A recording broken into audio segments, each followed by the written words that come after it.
3 years ago, Géraldine and her family left France to start a new life in Quebec. Here we are arriving in Paris, and the next day we moved to Quebec with 15 suitcases. But the province has just cancelled with no warning the Quebec Experience program, the pathway their immigration plan depended on.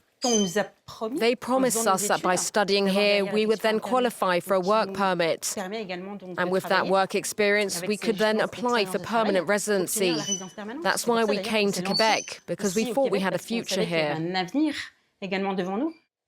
Quebec's government says the reform is needed because temporary immigrants are putting too much pressure on the province's public services. The presence of so many people in our territory isn't the reason for every problem in Quebec. But it does put unreasonable pressure on our schools, and on our hospitals, and on our public services. Under these changes, Quebec expects 60,000 fewer permanent residents than originally forecast between 2026 and 2029. As a result, thousands of immigrants already settled here are calling for a grandfather clause that would allow them to stay and continue their immigration process. They're backed by opposition parties in the National Assembly.